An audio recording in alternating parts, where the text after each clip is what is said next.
नमस्कार, आप देख रहे हैं खबर 100 में हूं आपके साथ राहुल मौर्य। आइए रुख करते हैं इस वक्त की बड़ी खबरों की ओर, लेकिन उससे पहले एक नजर हेडलाइंस पर। रेलवे स्टेशन का नाम होगा जेल, रानी कमलापति के नाम से जाना जाएगा स्टेशन। खुशी के मौके पर घर घर दीप हुए प्रज्वलित। विधिक साक्षरता कार्यक्रम का हुआ समापन। अमृत महोत्सव के तहत चल रहा था कार्यक्रम। 2 अक्टूबर से कसरावद में शुरू हुआ था कार्यक्रम।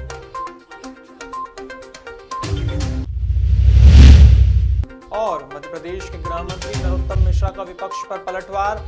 मिश्रा बोले, विपक्ष को फुटबॉल कांग्रेस बनाने की जरूरत।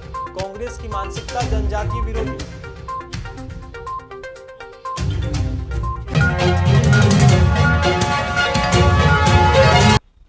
सोमवार को हबीबगंज रेलवे स्टेशन का नाम बदलकर रानी कमलापति किया जाएगा। इस शुभ कार्य के लिए पीएम मोदी भोपाल आने वाले हैं। आपको बता दें कि यह शुभ कार्य पीएम मोदी के हाथों होना है। ऐसे में इस खुशी के मौके पर इस खुशी को दोगुना करने के लिए घर घर दीप जलाए जा रहे हैं। बीजेपी प्रदेश अध्यक्ष वीडी शर्मा के घर भी दीप जलाए गए हैं। इस मौके पर बड़ी संख्या में कार्यकर्ता मौजूद थे।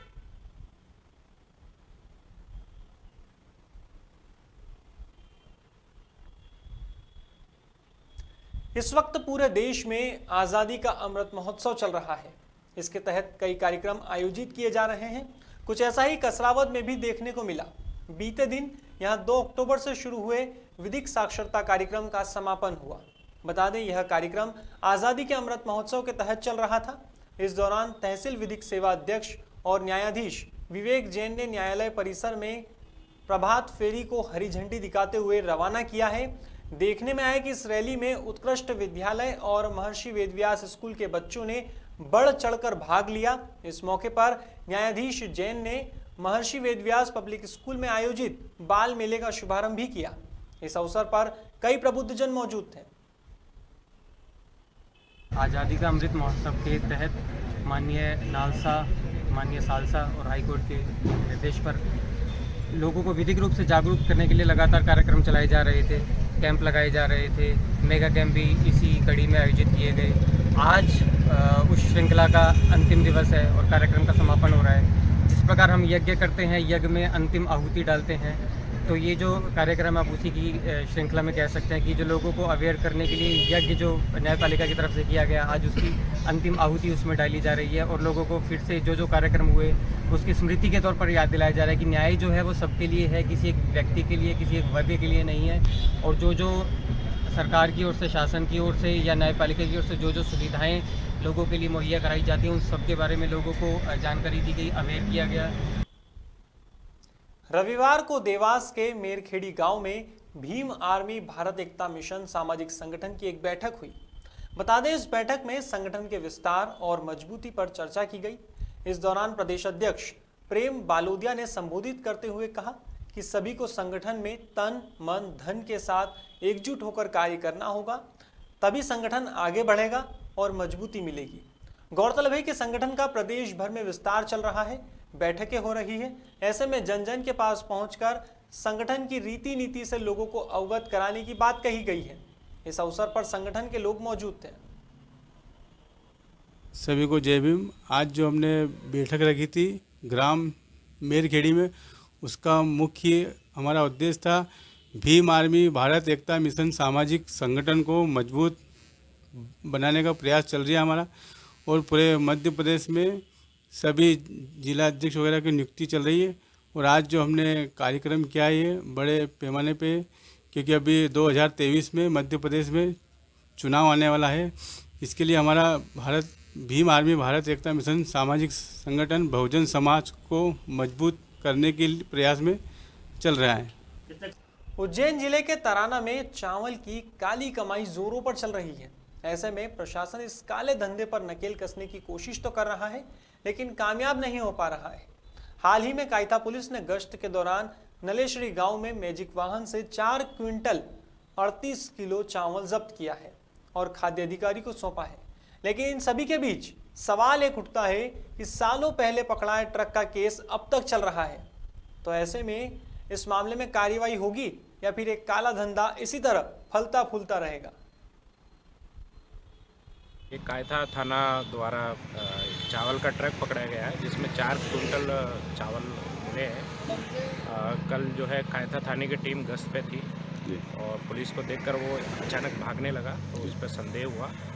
तुरंत उसको पकड़ा गया मौके पे और जब पूछताछ की गई तो जो उसमें 4 कुंटल चावल पकड़ा गया है। चावल पर आवश्यक वस्तु अधिनियम के अंतर्गत कार्रवाई हुई है। पुलिस ने एक वाहन पकड़ा था जिसमें 9 कट्टे चावल के भरे हुए थे। प्रथम दृष्टया वो पीडीएस के चावल हैं जो शासकीय योजना अंतर्गत कंट्रोलों की दुकानों से बंटते हैं। तो हमने चावल और वाहन दोनों को जब्त कर लिया है। जब्त वाहन को पुलिस थाना कायथा के अभिरक्षा में दे दिया है और चावल को तुलवा कर HWC वेयर हाउस तराना में भेज दिया है। चावल का वजन 4 कुंटल 71 इसमें किलो किसी है। कोई आरोपी को गिरफ्तारी या किसी प्रकार से कोई हुई? नहीं, अभी कोई आरोपी की कोई गिरफ्तारी नहीं, वो FIR के बाद होती है। हम पहले प्रतिवेदन कलेक्टर महोदय। सोमवार को मध्य प्रदेश के गृह मंत्री नरोत्तम मिश्रा ने मीडिया से बात करते हुए विपक्ष के बयानों पर पलटवार किया है और कांग्रेसी नेताओं को आड़े हाथों लिया है। सबसे पहले उन्होंने बाल कांग्रेस पर पलटवार करते हुए कहा कि एक दूसरे के बीच टांग अड़ाने वाली कांग्रेस को बाल नहीं बल्कि फुटबॉल कांग्रेस बनाना चाहिए। वहीं जनजातीय सम्मेलन पर कांग्रेस नेता कमलनाथ के सवाल उठाने पर कहा कि कांग्रेस की मानसिकता जनजाति विरोधी रही है। गृह मंत्री मिश्रा की माने तो कांग्रेस का जनजातीय के प्रति हृदय प्रेम नहीं रहा है। सुनिए उनका यह बयान। कांग्रेस के लोग जो है ना, इनका कभी जनजाति भाइयों से हृदय का प्रेम नहीं रहा। शुरू से भानु सिंह सोलंकी से लेके आप बीच में दलवीर सिंह और बाकी के जो नेता यहाँ तक चले आइए, आप उमंग सिंगार तक, इन्होंने जब भी इनको अधिकार मिला उनको काटा है, उनको आगे नहीं बढ़ने दिया है। ये कांग्रेस की संस्कृति है और इसीलिए इनने उनके उत्थान में कुछ नहीं किया। ये वो व्यक्ति कह रहा है जिसने राम मंदिर का विरोध किया, जिसने 370 का विरोध किया, जिसने CAA का विरोध किया, लादेन जी,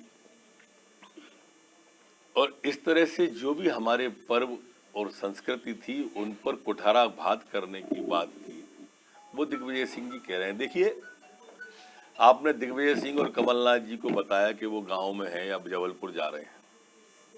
यही तो अच्छे दिन होते हैं। मोदी जी ने राष्ट्रवाद की बात करी तो राहुल को टीका लगा के आना पड़ा, प्रियंका जी को गंगा जी में डुबकी लगाना पड़ी। दिग्विजय सिंह जी अब जाके गांव में रुक रहे हैं, अभी तक क्यों नहीं रुके? इसका जवाब नहीं होगा उनके पास। अब इसलिए रुक रहे हैं कि जो बची कुची जमीन थी वो भी सरक गई।